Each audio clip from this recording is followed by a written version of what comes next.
Elena Sudakova. I'm a director here at Pushkin House, and thank you so much for joining us tonight as we continue to showcase the books shortlisted for the Pushkin House Book Prize, and of course Deyan's book.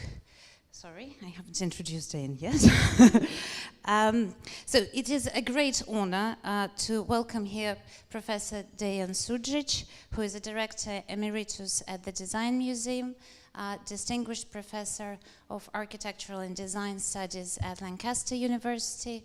Deyan also curated and directed exhibitions all throughout the world, including Venice Biennale. And he's a regular contributor at the Sunday Times, Guardian, and The Observer. And Deyan's book, exploring career of Boris Iofan, Stalin's architect, has been shortlisted for this year's book prize. And tonight Deyan is going to be in conversation with Dr. Michał Murawski, another great authority on modernist architecture, who's an associate professor at CIS UCL. So over to you, Michał.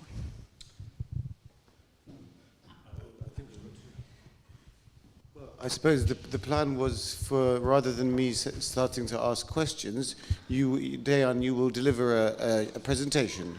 Thank you, Michał. Summarizing the book. So yeah, so handing straight over to you. Thank you, and thank you for inviting us to come. I haven't been inside this house before, but it's a very handsome part of London.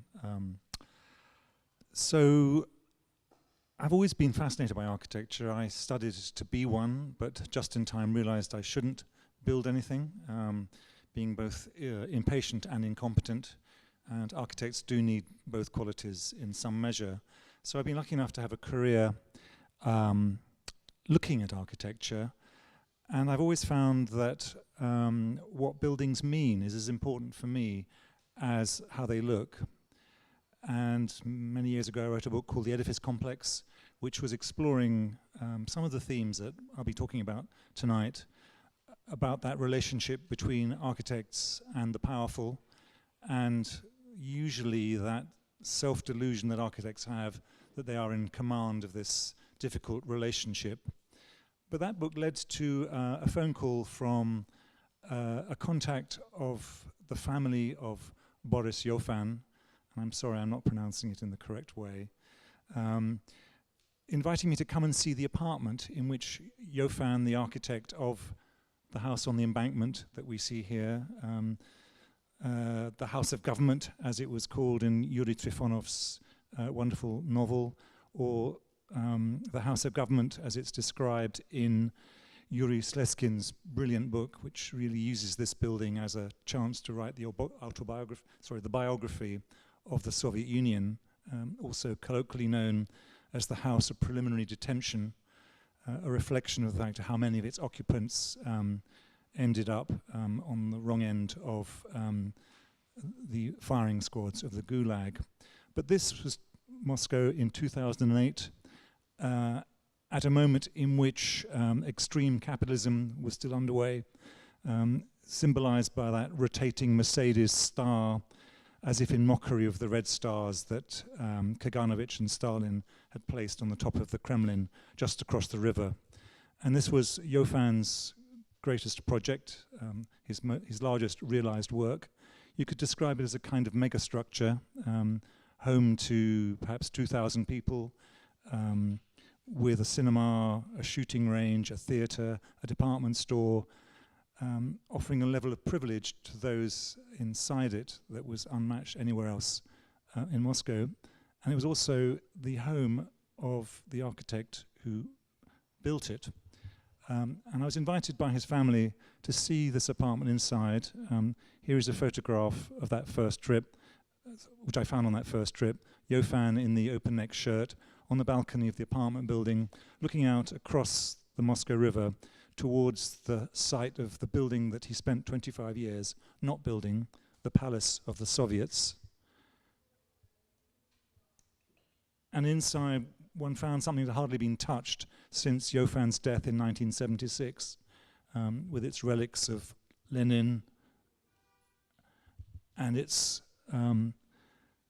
sad, decayed dusty relics of a system. On top of that bookshelf is a bronze bust of Iofan's wife, Olga Sasso-Ruffo, and in the foreground is a small plaster maquette, which reflected one of the projects that Iofan did actually build, this remarkable half-built image of the Soviet pavilion at the New York World's Fair of 1939, one of the largest pavilions at this celebration of American capitalism, overwhelmed by the statue of a figure popularly known as Joe the Worker, fabricated in steel in a metallurgical plant in Moscow and shipped across the Atlantic to celebrate all things Soviet at that time. And I wanted to know, so there was that decayed apartment, which in some ways was like a fossil of a collapsed system. And I wanted to know more about the relationship that Iofan had with that system around him. And I had in my mind at that time a line of George Orwell's, who is no secular saint, but on this particular occasion I found a really interesting text of his, which was, he wrote in 1946 in an essay called The Suppression of Literature.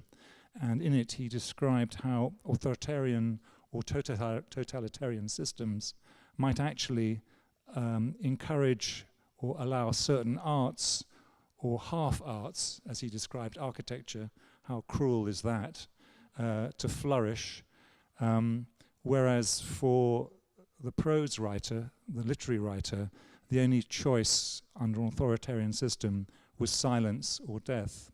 And that made me think quite hard about what it is that architecture does and what it means. And I wanted to know more about Boris Iofan.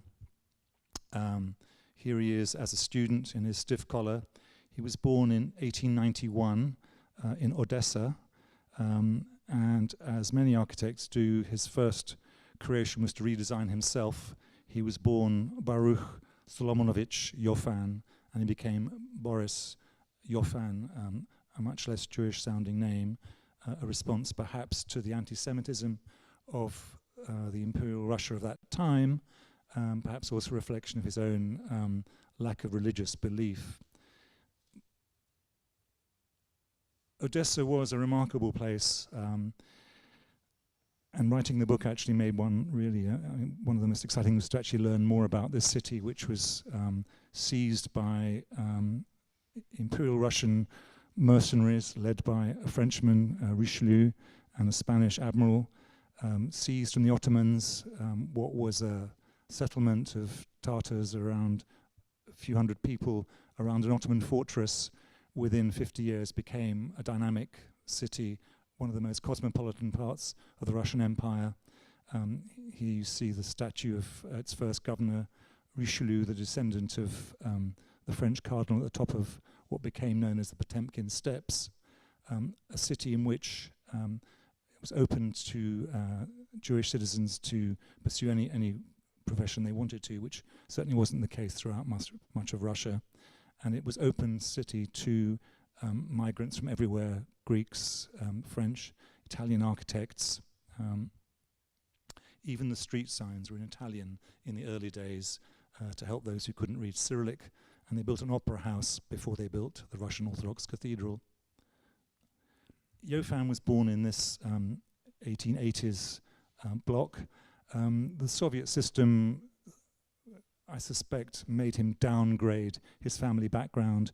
In the official history, his father is always described as a hotel porter, but I suspect he might have been a hotel owner, judging by the range of professors, academics, scientists who actually lived in this block. And you always speculate about how architects are affected by their childhood, and one of the features about Iofan's architecture was always his use of the human figure.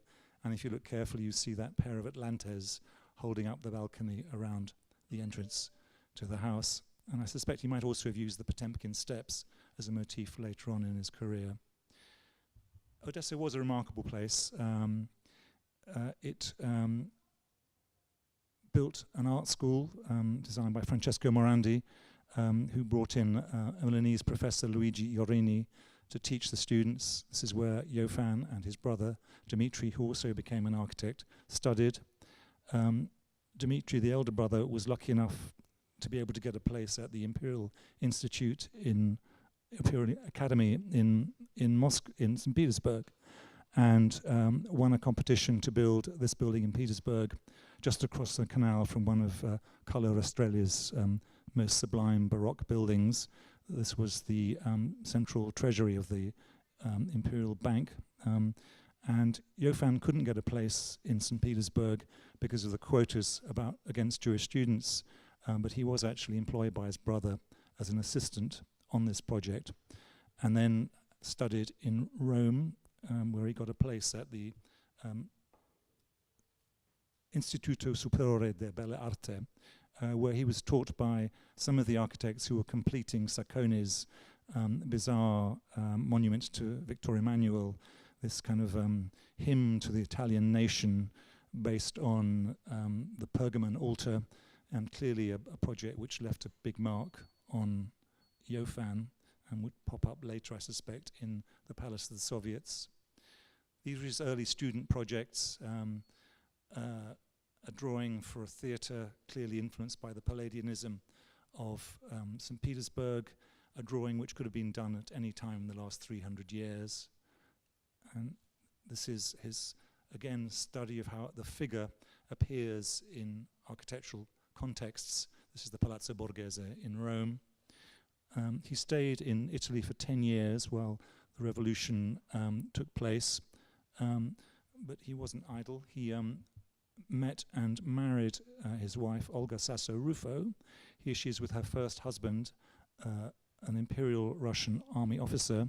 She herself was half Italian, half Spanish. Her father was an Italian duke. Her mother was a Russian princess. She divorced her husband, started to live with Iofan in a small town an hour outside Rome called Narni, and they were both dedicated communists. They joined the Italian Communist Party as soon as it was founded, having been in touch with Comintern agents who set up a series of meetings with Antonio Gramsci and Togliatti, the leaders of the Italian Socialist Party, before they started the Communist Party. And yet the rest of her family were still convinced loyalists to the Imperial Russian Empire. Her sister married the Tsar's nephew, who was eventually rescued from the Bolsheviks in Crimea by a British warship, which took them off and shipped her eventually back to Britain. Astonishing then that this group could, this family could have such, I guess it was a sort of Soviet version of the Mitfords, with both communists and Nazis in the same family. Iofan's first job after graduating in Rome was to work for a man who became Mussolini's favoured architect, Armando Brassini. Iofan was smart enough never to appear in photographs like this with Stalin, but next to Mussolini in the foreground in the fawn overcoat is Armando Brassini presenting Il Duce with a design for a bridge across the Tiber, which he actually did build. Architects in uniform is always a bad look. But in 1924, Iofan's life and that of his wife were utterly changed by Alexei Rykov here in his study in the Kremlin, who was Lenin's notional successor, appointed as a stopgap, I guess, by Stalin while he consolidated his hold on power. And Rykov suffered a heart problem in 1924 and was sent off to Italy to recuperate. And the Italian Communist Party introduced him to Iofan. They hit it off personally. And during the course of the 3 months or so that he spent in Italy, Rykov persuaded Iofan that as a skilled professional, now was the time to return to Moscow, which had need of builders, and the NEP period was now in full swing, so the starvation of the Civil War was over and construction was starting. Iofan had the chance to build. Of course, this would leave his wife utterly cut off from her family. She had to falsify some of her marriage certificates and birth certificates to construct a less provocative aristocratic past. Rykov was as good as his word. He introduced Iofan to all the people that mattered, including Felix Dzerzhinsky, the founder of the Czechists and the NKVD, who was also involved with the construction of coal-fired plants in Donbass, in what is now Ukraine. Iofan was commissioned to build a settlement for power station workers, and during this period he went through a kind of range of stylistic options. Here he was still working with what he'd seen in Italy very much in mind, but when he got back to Moscow, he started building in a kind of very modernist style. This was the Agricultural Academy, and this is Barvika, the sanatorium that he built for the party elite. In fact, Iofan himself spent his last days in 1976 dying here. When he took Frank Lloyd Wright to see it, Wright declared it one of the best buildings of its type he'd seen, better than anything we could do in the United States, and at least here it's open to all citizens. And of course, a rather naive view of rights. It was, of course, only for the elite. Before Rykov was purged by Stalin, he secured the house on the Embankment for Iofan, a building which was proceeded through construction catastrophically slowly. It caught fire while it was being built, which led to the execution of the head of the fire brigade. It was also grossly over budget, and it was being built also at a time when there was still some sense of a dissent in the architectural press in Moscow, and it was pointed out that there had been no competition for this, the largest building in Moscow, and what a scandal that was. But then came the building which really served to define and perhaps blight Iofan's career. In 1931, Stalin had come to power and decided it was time to eliminate the largest church in Moscow, if not in the Soviet Union, the Cathedral of Christ the Saviour, designed by Konstantin Ton as a church to celebrate Russian victory over Napoleon. Destroying it took 5 months. Dynamite was the coup de grace, but it took thousands of workers, hundreds of horses, and the construction of a special light railway to remove the bits and pieces. And this was meant to be the site of the palace of the Soviets, the Vatican of socialism, the building that was going to show that the Soviet Union was here to stay. And of course it was caught up in the politics of the time. This is an image of the site under construction, the foundations for what was going to be the world's tallest building. In the background you can see Iofan's house on the Embankment. But after the fall of Stalin, Khrushchev not only objected to Stalin's politics, but also to his architectural tastes, and the foundations were turned into the largest open-air swimming pool in Moscow, particularly spectacular in winter when it was heated and clouds of steam rose through it.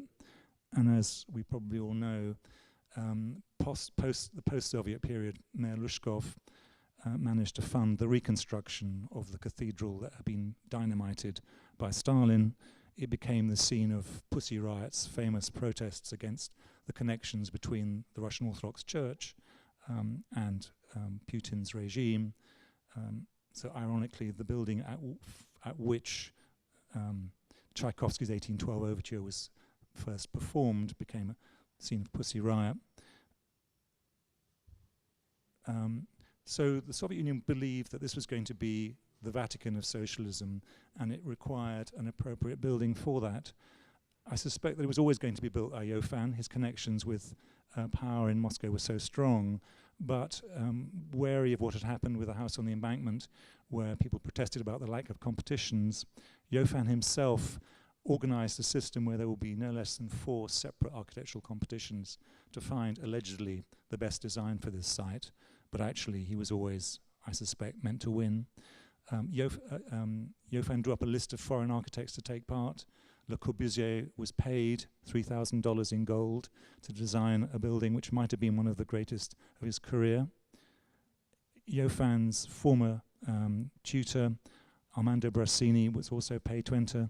came up with this astonishing expressionist piece.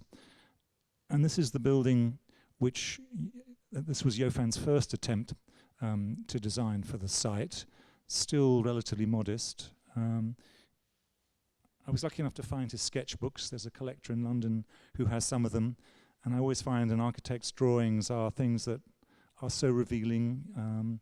You can hide behind a typewriter, but not behind a pencil. This is probably what he wanted to build, a relatively low, rational, but still enormous building. And Iofan won with that design. Here he is in his studio in Moscow. Iofan is in the smock in the foreground. His wife, Olga, is between him and his brother, Dmitri, in the tunic, with one of those gigantic pencil drawings. And this was the cover of the Moscow Architecture magazine announcing the winners in this competition with Iofan's project, a circular building which would have been accommodating two auditoria of about 30,000 seats between them. This was an internal page from the magazine which showed what was really in the minds of the Soviet system. This was meant to be a landmark to give Moscow the presence of Paris or New York. But of course the person who had the last say in the competition was Stalin himself, and Stalin was persuaded by Maxim Gorky to look at this project from Shuko and Gelfraic. They had very good form in that architectural skill of snatching competitions won by other people from away from them. They had lost a competition to build the Maxim Gorky Theatre in Rostov-on-Don, but by sheer persistence managed to get it off them. And they did almost the same thing with this project. Of course, Stalin didn't really want to build the Doge's palace in Moscow, but he was very taken by Shuko's techniques of draftsmanship. Iofan drew in black and white. This looked like it had already been built and was in color. So Stalin's verdict was, yes, Iofan has won, but we want him to form a team with Shuko and Gelfraic and combine the best features of both, which is pretty hard when you're looking at those two schemes. And Iofan swallowed very hard and in a split second took the most fatal decision of his life, which was to say, all right, we'll do our best. And here are both teams hard at work on what Iofan himself called a fully extended telescope. And this is the building that he spent the next 25 years of his life never really managing to build. So here's someone who's sacrificed his reputation by linking it to this one building. It was in his mind throughout this period, a fascinating series of sketches showing how the building might have worked, the relationship of the figure. This was his version of Lenin. Here's his sketchbook from that time. But the problem was that nobody in the Soviet Union had the least idea how they could actually build something like this. The size and the scale to make it taller than the Empire State, topped by Lenin, bigger than the Statue of Liberty, meant that it would have to be made of steel, and the Soviet Union had no experience in that. So what happened was that Iofan and his collaborators were sent off to the United States for 3 months to find out how the Americans would do it. He met the team that were building the Rockefeller Center, and it left a huge mark. This is one of Iofan's drawings when he was in New York.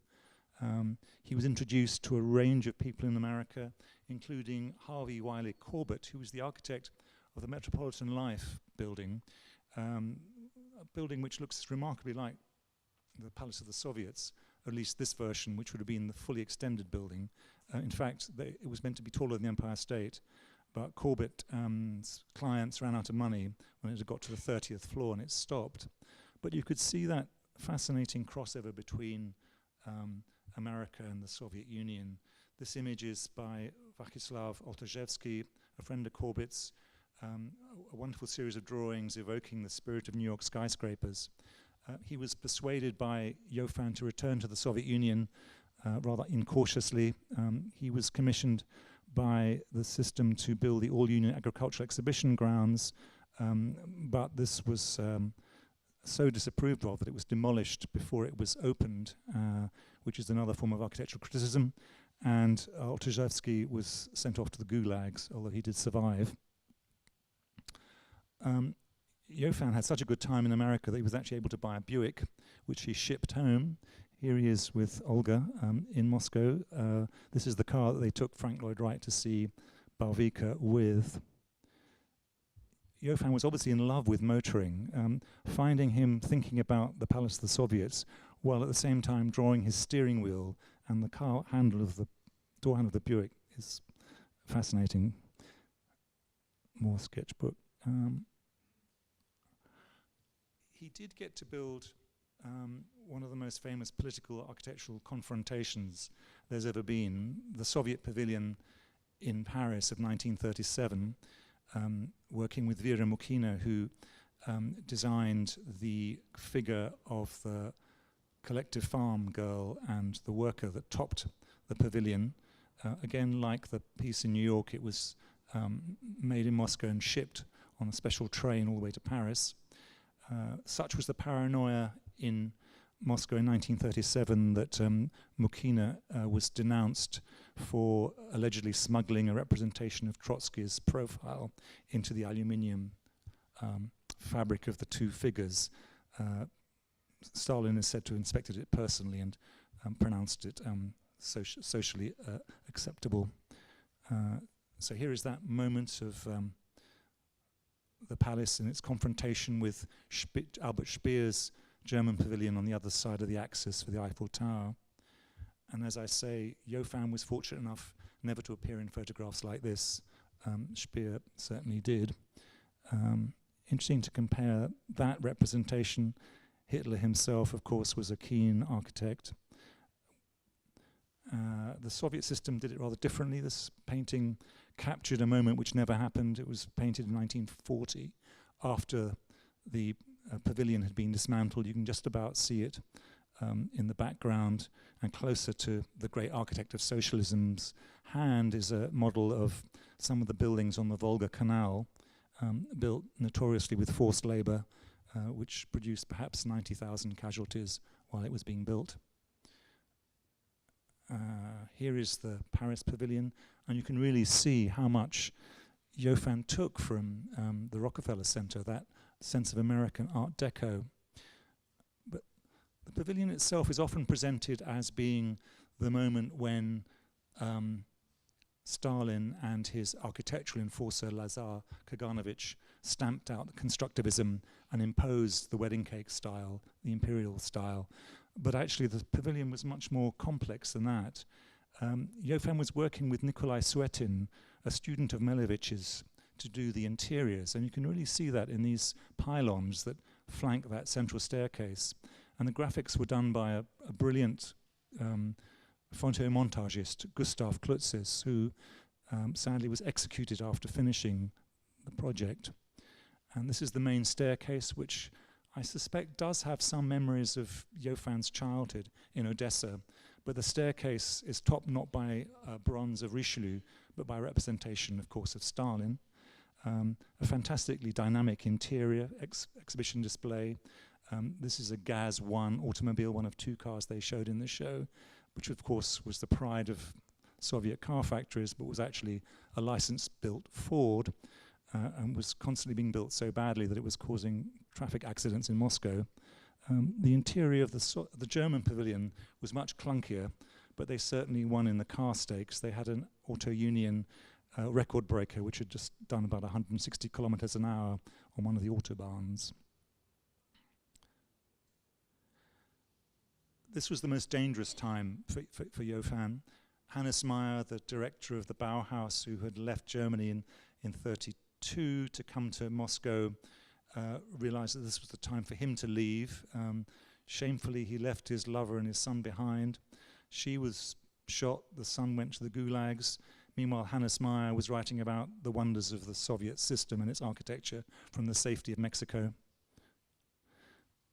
The interiors, as I say, was this strange mixture of art like this and Klutz's graphics like that. I think I'll actually skip this.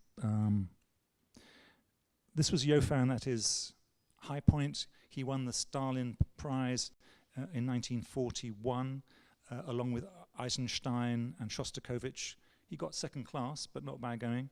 This was a tribute from his colleagues at work, a remarkable piece of lacquer work, which was one of the kind of curiosities of the Soviet period. All those icon painters had to find a new means of making a living quite quickly after 1917, and they took to these exquisite miniatures. The war stopped Iofan's work on his Palace of the Soviets. He was initially put in charge of a camouflage brigade to try and conceal the landmarks of Moscow from German bombers. He was then evacuated along with a team of model makers, architects, and sculptors. This was a moment at which the Soviet Union was so close to extinction, but yet even then, Stalin insisted on finding the resources to send him to safety so they could continue work on the palace from the safety of beyond the Urals. His one underground station was built, finished just before the war ended, and he was set to work on reconstruction. He was unsuccessful in his pitch to rebuild Stalingrad, but his scheme for Novorossiysk on the Black Sea was accepted. It was barely executed in this style, but one can see this extraordinary attempt to find a monumental Mediterranean and yet Soviet approach. His high moment should have been the commission to build Moscow University. Iofan's studio was put in charge of the plans to ring Moscow with 7 or 8 skyscrapers, of which this would have been one, while work was paused on the Palace of the Soviets. But this was also the moment when Stalin's paranoia about the Jewish doctor's plot, particularly, but when he began to turn on what he called rootless cosmopolitans. So Iofan was actually removed from this project just before construction was about to start. He was replaced by Lev Rudnev, who went on to build the Palace of Culture in Warsaw, and Iofan barely worked again until after Khrushchev's time. So what he was doing was constantly revising and reducing the scale of the palace, a rather hopeless exercise. After Khrushchev, who of course saw him as being far too closely connected with the old regime, Iofan had 3 chances to build. This was at the moment when prefabrication replaced the wedding cake style. Fascinating that he still loved cars, as you can see in this drawing. And the last 25 years of his life really were a kind of disappointment to him. One of the things he kept trying to do was to find a way to find a more appropriate setting for the 2 figures from the palace, from the Paris pavilion, which were in some ways his greatest international success. They'd been brought back to Moscow, reassembled but placed on an absurdly small plinth. They were meant to be seen from way below.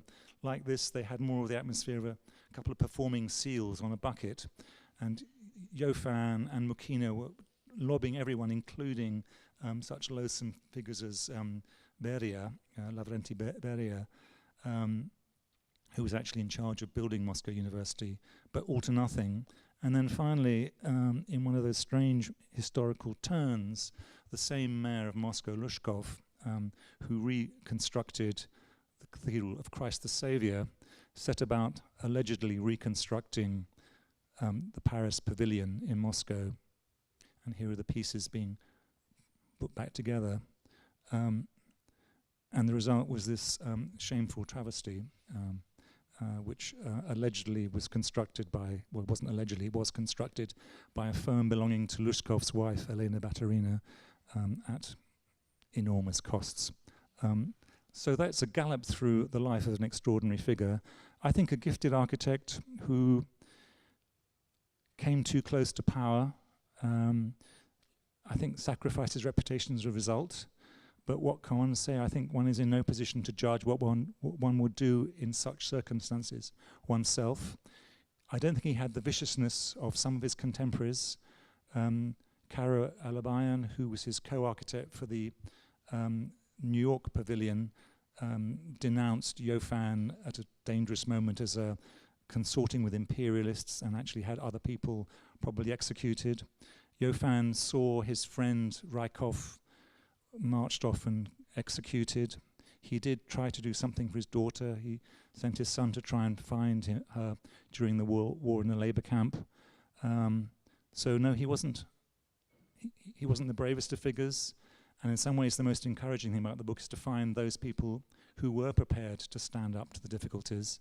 One of Iofan's clients was Piotr Kapitsa, who was a brilliantly gifted physicist who was one of Rutherford's pupils at Cambridge, had his own laboratory established there in the early 30s and made the mistake of returning to Moscow. Stalin wouldn't let him go back, but he gave him an institute of his own in Moscow. When the KGB arrested his deputy, Kapitsa had the courage to go to see Molotov and insist on his release, which did happen. So I guess some comfort comes from that there are things that people can do in difficult times. Thank you.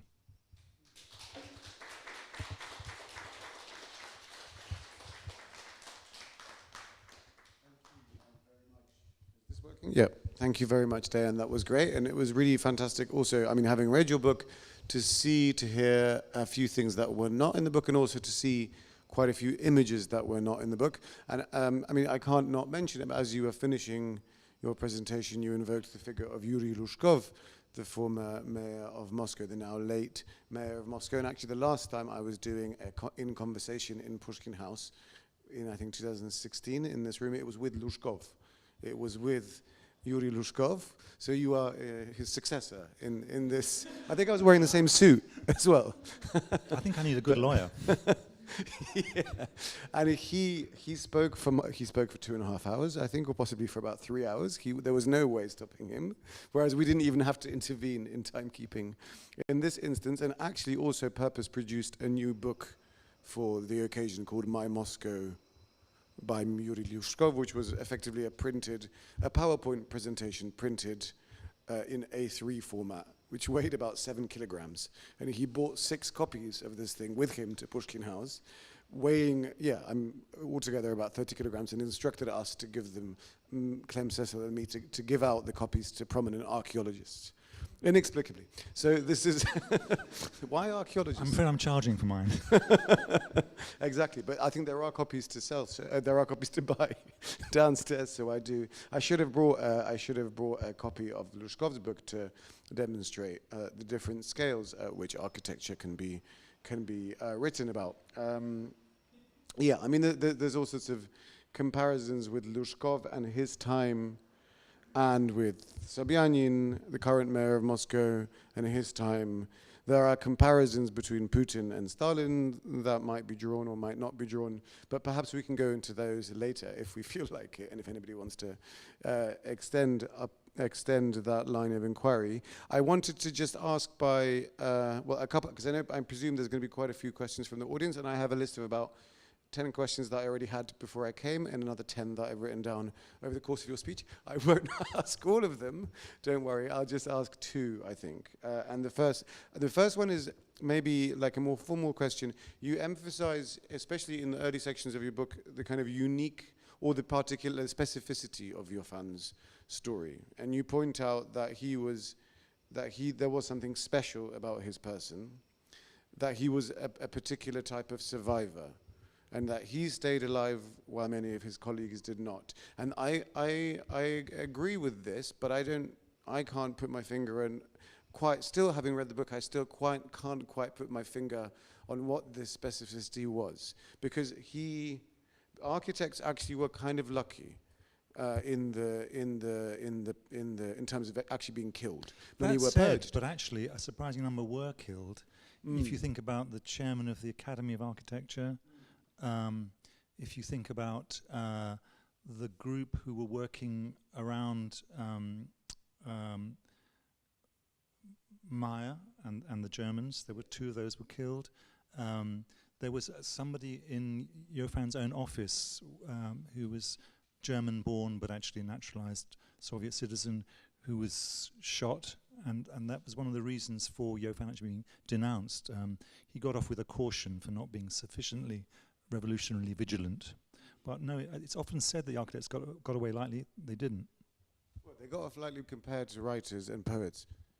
Compared to, I think, I mean, the case of Architovich is also particularly well known because it's been written about by Hugh Hudson, but there were, in terms of, theatre directors, poets, writers, architects had pretty good innings, and especially famous architects.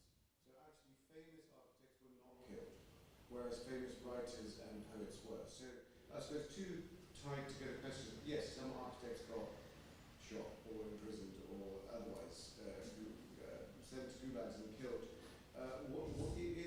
So the first question, what is Iofan's specificity and uniqueness as a surviving lion compared to someone like, for example, Ceciuli, who also spanned a similar period, was probably ideologically less interesting and architecturally less interesting than Iofan, but produced buildings of even greater, well, in even greater quantity and even bigger stylistic diversity.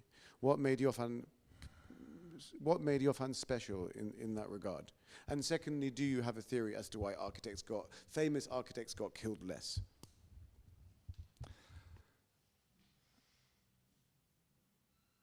It's there are very few indiscreet diaries from that period. There's one of the muralists who actually worked with Iofan on the interiors of the palace, described Iofan as sly, which I doubt that he was somehow. But he did have a habit of being well connected beyond the immediate victims. So the Comintern agent who made contact with him in Italy ended up as being the deputy chairman of the agricultural school that gave him that first job. Rykov certainly introduced him to Jasinski because what was described as experimental workers' housing was actually an apartment scheme for officers of the NKVD. He knew Beria enough to write to him as Lavrenti. So I presume that because he seemed like not a threat, there was, I mean, disturbingly, one of his best friends was Solomon Mikhails, the director of the Jewish National Theatre, who was the the chairman of the Jewish Anti-Fascist Committee, of which Iofan was a member, and as you know, was liquidated by KGB agents who tried to cover it up as a car crash. But before that happened, Iofan was actually being spoken about in memos as a potential successor, as the chairman of the committee, as a more reliable figure.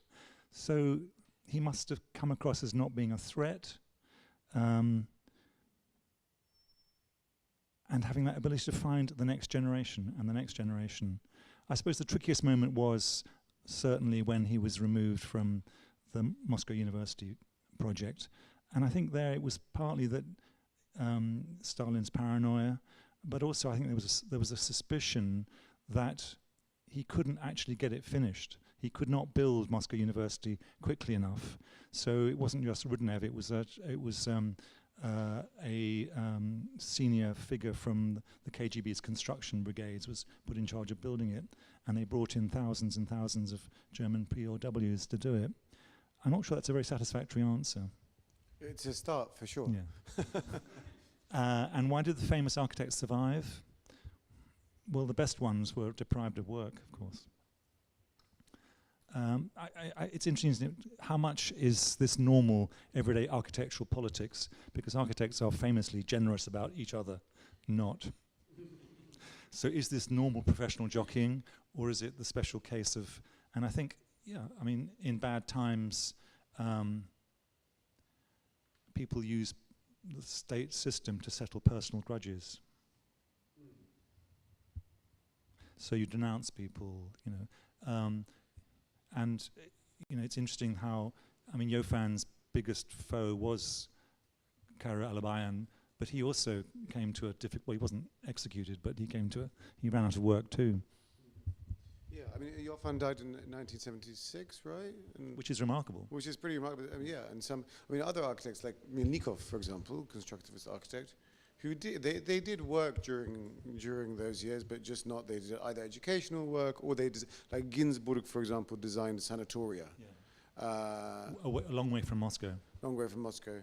But I wonder whether, imagine Iofan hanging out with Milnikov in like Moscow in 1973. I mean, we'd have to ask very elderly Russian architects about that. I mean, it's one of Danilo Selb suggests that Melnikov certainly would not have hung out with Iofan, being somewhat of an anti-Semite. Mm-hmm. Yeah, that's a good point. That's interesting. Yeah, that's the Danilo Udovitsky-Selb book, right, which is also highly recommended further reading. Okay, so I mean, I don't know whether there's any questions already, but I just also wanted to ask one more kind of procedural question. You showed some of the pictures you showed at the beginning, in particular the inside of Iofan's apartment. They're not in the book, right? Sadly, because they're great, those photographs of the boxes, in particular the photograph of Lenin's head with one of those head massaging things sitting behind it. I don't know whether it was used to actually did you have a go? Well, I had I had Olga's great granddaughter in the room with me, so okay. I was being rather careful. Yeah, well, you should have asked what it was for, whether it was for some kind of ideological massaging. But so his family was still living in the flat then? Well, he actually had no children of his own. Right. Olga had 2 children, one of whom had children herself, and they had moved out of the building but still owned it and were restoring it at that time. So you visited the flat then. Yeah. You presumably had already planned to do this research. Basically, yeah. Can you tell a little bit more about the flat was an ambush. I hadn't actually planned to write about Iofan, but because they were looking to find a buyer for the archive outside Russia, they felt I might be a useful introduction. In the end, the documents mostly ended up in Berlin with the Choban Museum. The architectural drawing museum, which is owned by Sergei Choban, who is a close friend of the current chief architect of Moscow, Sergei Kuznetsov, in terms of also interestingly politically connected people. But could you tell us a bit more about the story behind the research? Because this is a project that's taken. You've been working on this, as is evident from the quality of the research and the in-depth nature of the material. This is many years of work, right? So how long have you been working on the book and? Well, I say it was in Moscow 2008. I wanted to find out more about him. I mean, the subject itself is fascinating. This seemed like a chance to revisit some of the themes that I looked at in the edifice complex, where one looked at all sorts of relationships like this. But one of the things that really made me want to do it was Iofan actually looked just like my dad. And that was a kind of very spooky moment. He wasn't an architect, I have to say. And of course I couldn't work on it full time because I had a few other things on my plate, like moving the Design Museum to Kensington from Shad Thames. But it was a kind of regular dipping and dipping out. And then the lockdown was a blessing because I could spend 2 years trying to read Pravda online, which is quite an experience. But I was also fortunate in that there are collectors. I mean, Choban was actually very generous in allowing access to his source, and there's another collector who's got the sketchbooks and some of the other drawings, and just getting a chance to read the letters. I mean, the preparations for the speeches. I'd love to have gone to Odessa. It just seems like it must have been such a magical place, but sadly, COVID followed by the invasion. Yeah, well, so do you think that you also, I mean, if there are questions, just please feel free to interrupt, but I suppose I also wanted to, well, first of all, you were never tempted to build the Design Museum in the shape of the Palace of Soviets, but if you were working on the 2 projects concurrently. Well, we were, the Royal Academy did offer us a a replica of the monument, the Tatlin Tower, but the neighbours wouldn't have liked it. And that ended up in Norwich, I think. That It did, yeah. Sainsbury Centre. Yeah. And in terms of the impact that, which is where I grew up, which is why I'm intrigued. But in terms of the impact that Odessa had on Iofan, I don't know. I mean, but Odessa is a place where many people have visited, and I do urge you to visit it when it becomes safe to do so. But you do make a few. You do write. You make a few observations about which aspects of Odessa would have influenced Iofan. The staircase, the Potemkin staircase. Classicism. I mean, he decided that. Iofan believed that late 19th century architecture in Russia was decadent. What he liked was the early severe austerity of the early classicism, Thomas de Thomont among others. Odessa was meant to be the Petersburg of the south, with a similar kind of range of coherent architecture, which had gone, which is what you'd expect in a boom town. I wonder if there's any questions from the audience, because I'm very conscious of not wanting to dominate the discussion. I think you were just before Elena, or no, Elena, you go first. This is fascinating, really. Thank you so much for this. I have two questions. Could you talk a bit about the history of how the House of the Embankment was built? Because you describe it in detail in the book, but you kind of skipped. And also, my second question, I've read the book, and I still can't figure out, are you sympathetic to your character? Thank you very much. So, as we know, the capital of the Soviet Union, well, even before it was a Soviet Union, was moved from Petersburg to Moscow, which was carried out very rapidly, so that nobody knew there was a shift going on, and the leadership were all billeted in Moscow's hotels, and this state of affairs eventually, Molotov and Lenin believed. Lenin's generation, but Rykov afterwards believed could not go on, so they had to put the party somewhere. So there was a kind of allocation of money to build a series of houses of government. There might have been more than one. They kept changing their minds about where and how big it should be and what it should look like, but it was always going to be designed by Iofan. Iofan went to Rykov's dacha, spread out his first drawings on the floor to show what it might look like. Rykov loved it. As I say, the architectural press was shocked that it was actually happened in this unserious way. And the bills kept rising and rising and rising. Rykov kept writing larger and larger checks. There is a story that its actual colour scheme is not quite what Iofan wanted. He wanted red sandstone, and that was when Rykov had to say, sorry, budget's bust already. And as other writers, I mean, as you know, it's been the subject of so much extraordinarily powerful writing that I could only really try and tie together some of the architectural episodes for that. Am I sympathetic to Iofan? Well, as I've said, it's difficult to know how to judge in such circumstances. I don't think he was a bad person, but I think he was probably ill-advised. It was pretty tough on his wife to have to go to the Soviet Union knowing that she would never see her family again. He was quiet when terrible things happened. And I guess looking at this current situation, we have to admire the courage of Ukrainians who are physically standing up to an invasion, and equally those Russians who've had the extraordinary courage to say this is wrong. Would any of us in this room do that? I really don't know.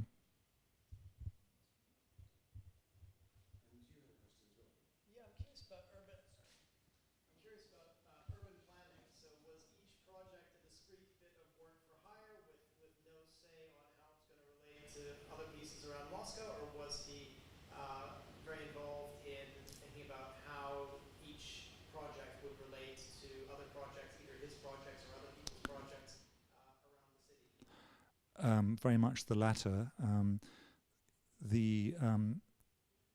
Iofan was quite concerned that people would see this monstrous object as overwhelming the city. He convinced himself that he could make it contextual by creating a suitable set of approaches to it. It would actually have involved, in fact, they were ready to move the Pushkin Museum out of the way on large rollers to create a kind of Vatican-like public space in front of it. And after the war, the 7 high-rises were very much a plan at Stalin's insistence to give post-war Soviet Union a capital that looked like the capital of a victor, that would impress foreigners, that would keep the outer republics in shape, and they were positioned carefully around the city. There is a legend that Iofan lost the university project because he insisted on moving it closer to the edge of the escarpment overlooking the river. I can't believe that's why he lost it. We have a question online from Sasha Petrova. Have you come across any records of personal interaction between Stalin and Iofan? If so, what were they like? There is a book which actually publishes some of the correspondence. I think you have a copy of it there. No, there's a second book also published by Choban, which actually publishes the letters that Iofan wrote to Stalin. Most of them are fairly humiliating, begging for the chance to get back to work. If you can't do the Palace of the Soviets, I could do some very nice housing for you, keep the people busy while we're getting on to doing the big job. So, the family suggests that he was actually a loyalist, that despite the horrors, he never considered leaving, which he could have done, having been allowed to go to America and France more than once. Not a confrontationalist. But he didn't receive replies to those letters. That's right. Which is always indicative of something. Are there other questions in the room?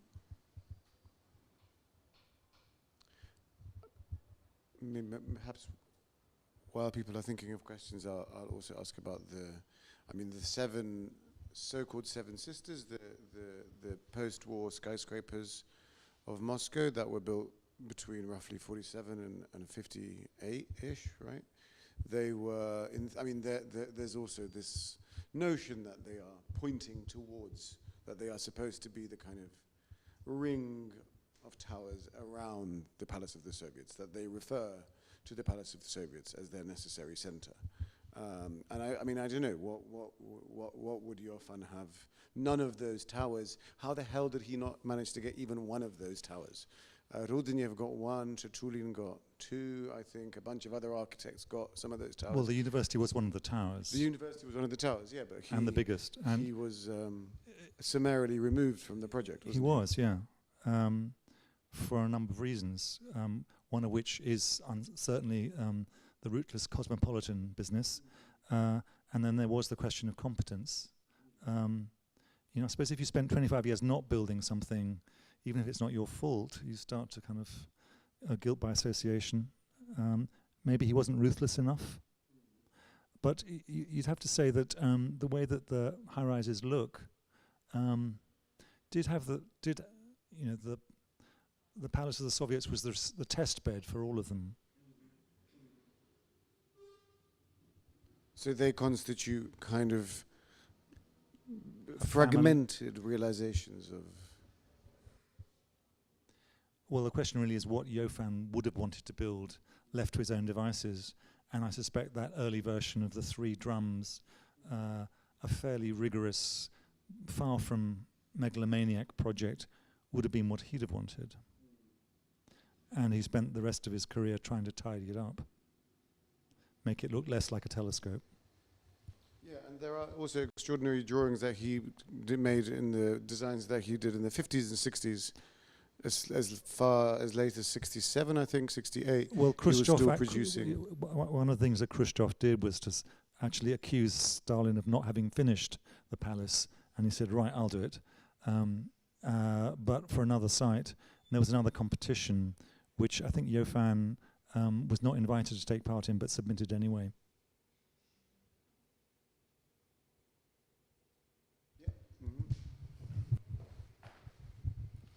Thanks for the talk. I was just wondering, because the Palace of the Soviets went through so many transitions in its design, how many different variants of seriously considered designs of the Palace of the Soviets did it go through over its 20 plus years of being in planning? Yeah, I mean, you're not an architect, are you, by any chance? I mean, because it's a story which I think architects find rather familiar, that they're constantly having to rework and rework. Well, there were 4 stages to the competition, so Iofan had 4 different schemes for that. And then there was the approved version, which was the fully extended telescope, and then it started to kind of sink over the years. And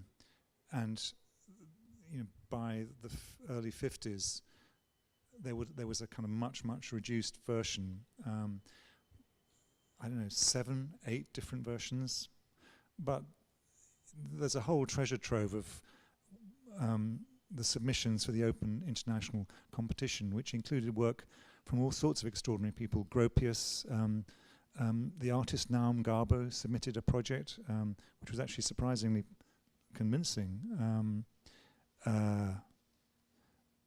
Lots of interesting work from the Constructivist.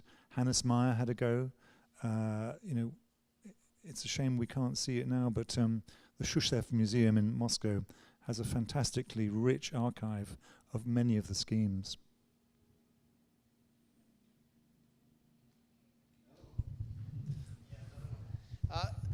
So that site on which the Palace of the Soviets was going to be built, it's really soggy because it's right on the bend in the Moscow River.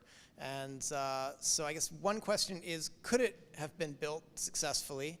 And the other one is, when did the shift take place? When was the decision made to finally not do it and have a swimming pool, which would be full of water anyway? Well, Iofan must have known it was a terrible site to build on. He'd had very similar problems on the other side of the river with the house on the Embankment, which also had massive piles constructed to keep it dry. And it was a very arbitrary decision which Stalin took after the competition process was already underway. They looked at sites elsewhere nearer the GUM department store, which would have been much simpler. You couldn't have built something as monstrously large there, of course. Could it have been built? Well, they got some fantastically expensive, high-powered American advice on the engineering for it. Hundreds of test boreholes were dug. They'd sort of found a way to coat the foundation pit with bitumen.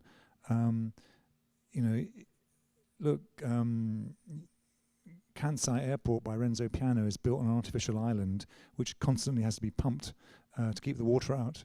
If you're prepared to do that, yes, it could have been done. But was it a sensible decision?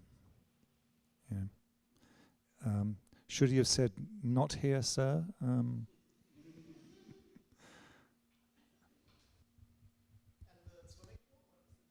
Okay, this was Khrushchev, and it would have happened, I think, around 59, 58, 59.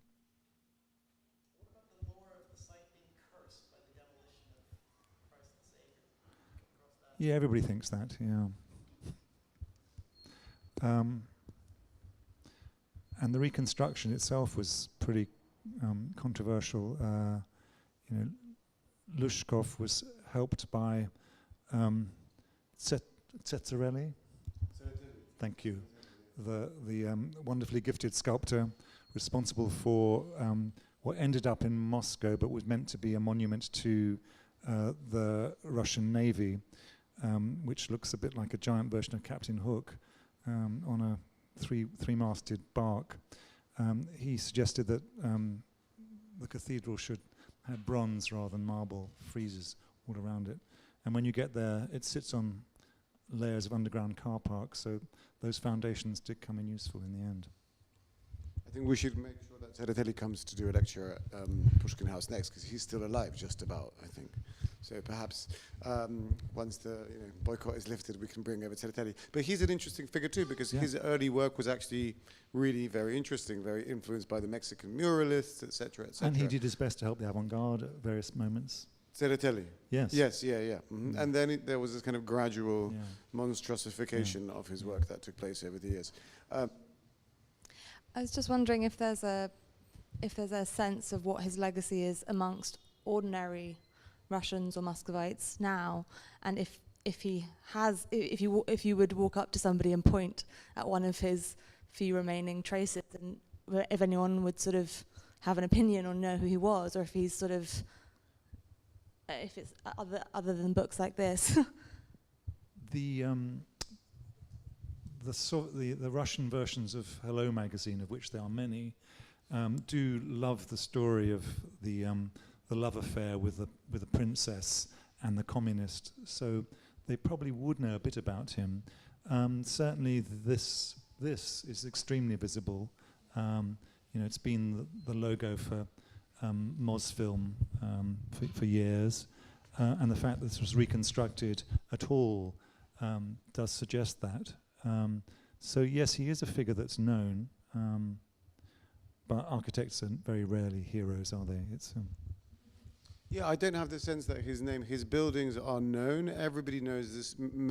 Your average Muscovite would know stories about the house in the Embankment and the fact that people were murdered there.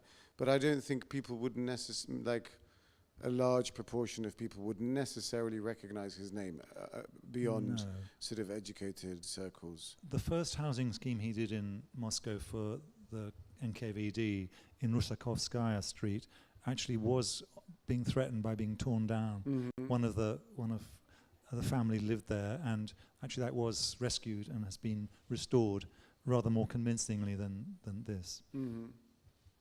Yeah, but it's interesting that this particular I don't know what an equivalent figure in American or British architectural history would be. There isn't really one.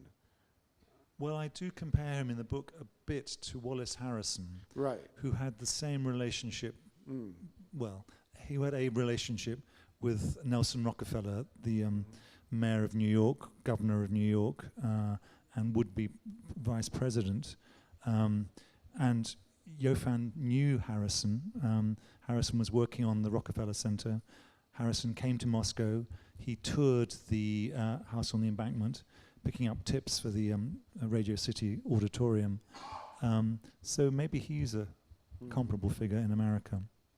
And you also mentioned Renzo Piano just now, so I can't. So I suppose the question of the absurdity of some of the contemporary engineering feats that are required in order to sustain the lives of major contemporary buildings in a time when we're aware of things like the climate crisis, etc. In a way, somehow seems to exceed the grandiosity of even the fact that the Stalin's Soviet Union was unable or unwilling to carry out whether for ideological reasons or for some kind of unconscious reasons or for engineering reasons, to carry out the sacrifices necessary to build a tower like the Palace of the Soviets. So somehow there is a kind of infrastructural grandiosity today that seems to match that of the Stalin era, maybe even.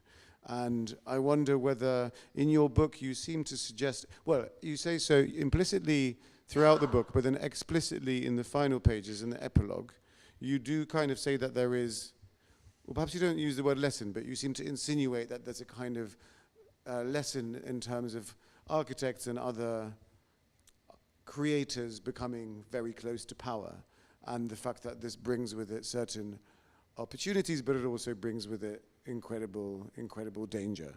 So, I mean, is this simply an observation about something that was specific to the Soviet time, or do contemporary architects, I'm not saying Renzo Piano in general, although he did build a very prominent palace for a close friend of Vladimir Putin's, which opened in December in Moscow. Are there lessons for any contemporary architects in Iofan's career, and could you name any contemporary architects?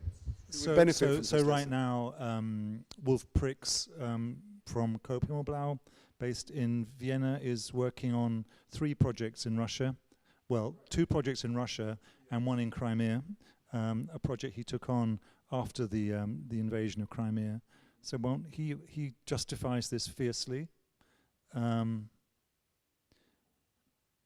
wouldn't do it myself, but you know, I'm not Wolf Prix.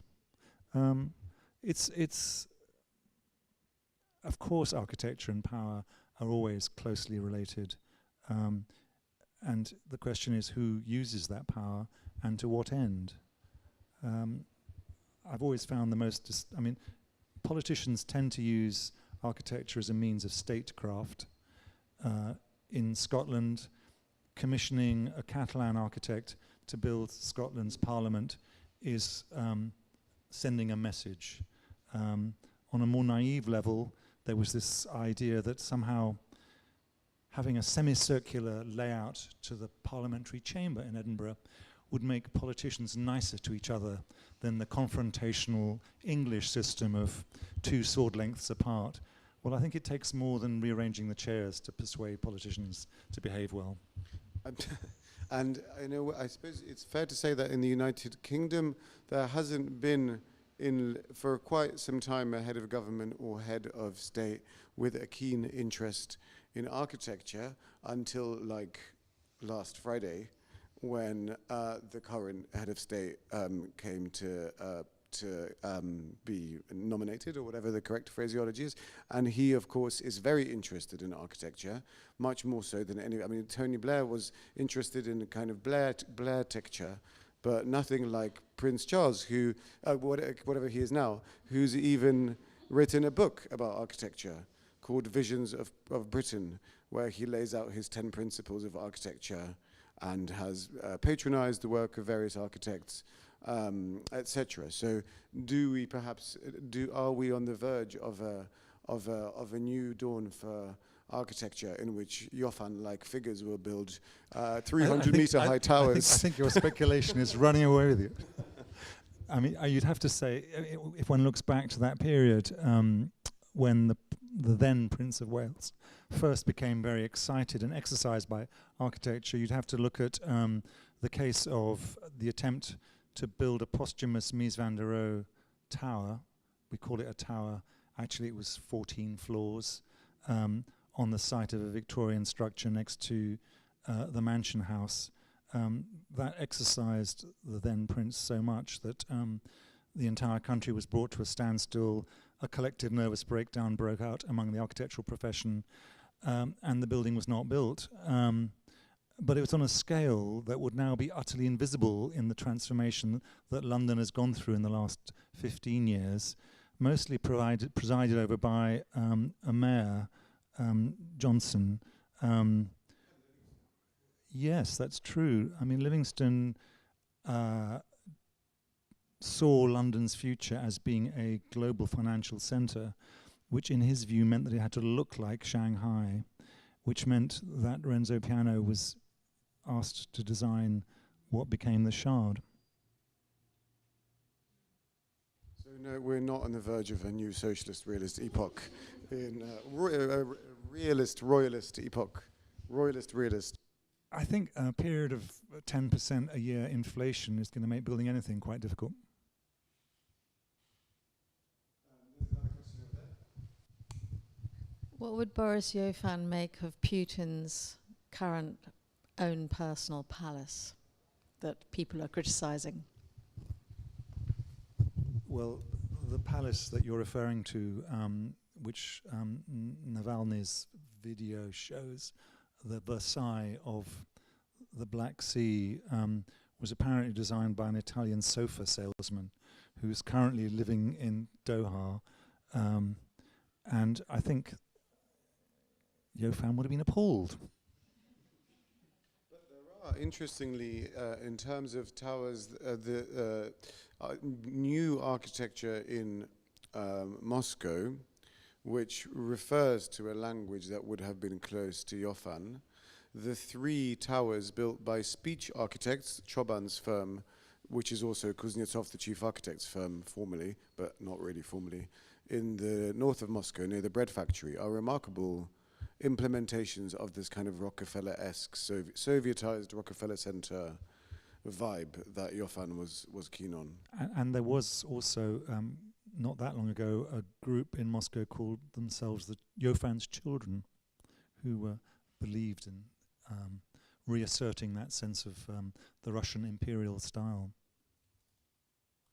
So Iofan could be called an architect of, I mean, now we are talking more and more about Russia as not a country per se, but as an empire or a colonial creation that needs to be somehow decolonized or de-imperialized. Can we speak of Iofan as an architect of empire, or as an architect of a kind of colonial system of government rather than a Soviet system of government?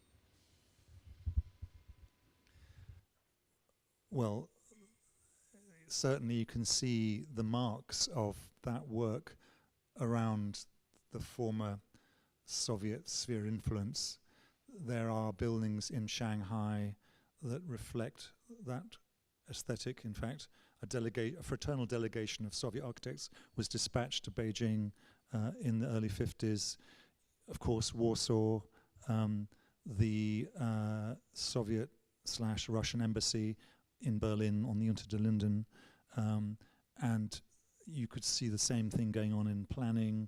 So Mao was encouraged to eviscerate the center of Beijing in the same way that these Germans blew up the imperial palace in the middle of Berlin. So yes, but no.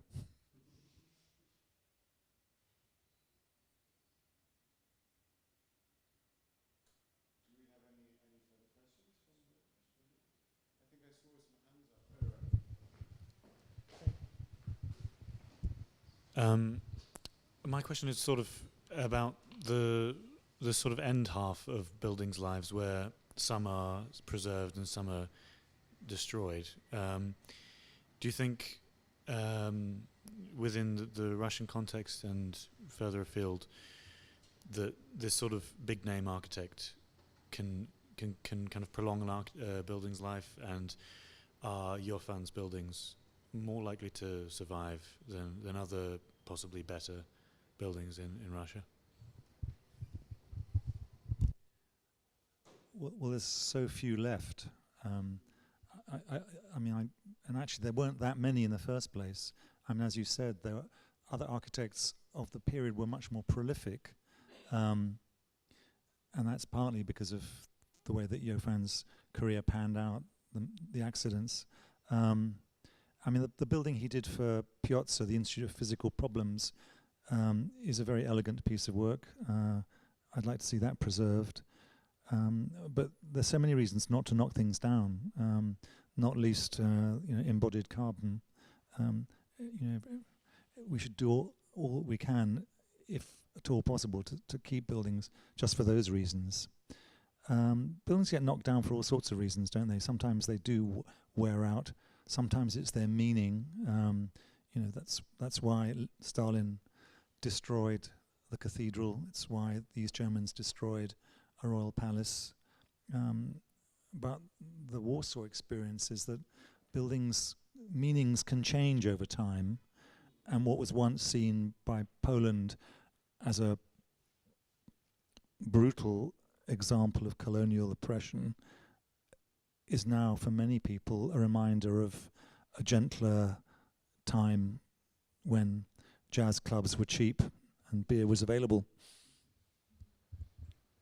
Yeah, it'll be interesting to see whether the meaning of the House of the Government can also shift and can can be somehow divorced from that time of terror and death, but probably right now not so much, because that time in a way has come back. But I wonder whether, another thing that I was trying to, before this talk, I was trying to find some photographs of the Barvija Sanatorium as it is now, and it's basically impossible. It's, unless you manage to find, so Barvija is the sanatorium that Deyan showed earlier, built in 1930. He had 2 goes. It started Right. started in 1928. Okay, and it was completed in 30. Well, he redesigned it. He began by making the bedrooms circular, which didn't work too well. And now it is owned and run by the presidential administration or by some other... Well, it's where Milosevic went to hang out. And well, I think Milosevic lived in Barvija, the town. Yeah, but I don't think he actually lived in the... I think it's owned by and it is a place of recuperation for whenever Putin is assassination attempts, he goes to Barvija to kind of have a rest afterwards. So, I mean, were you ever able to find any photographs of it? Oh, yeah, there are photographs online. As it is now? Yeah. Oh, right, okay. It's not lasted well. It hasn't lasted No. well. So has it just been made very kind of bling bling and lots of gold chairs and stuff? Porticos and... right. Yeah. Interesting. Yeah. Okay.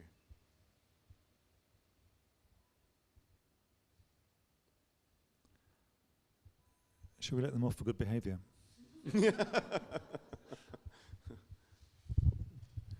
Well, thank you so much, Dan and Michał, for this fascinating discussion. Thank you very much. Thank you very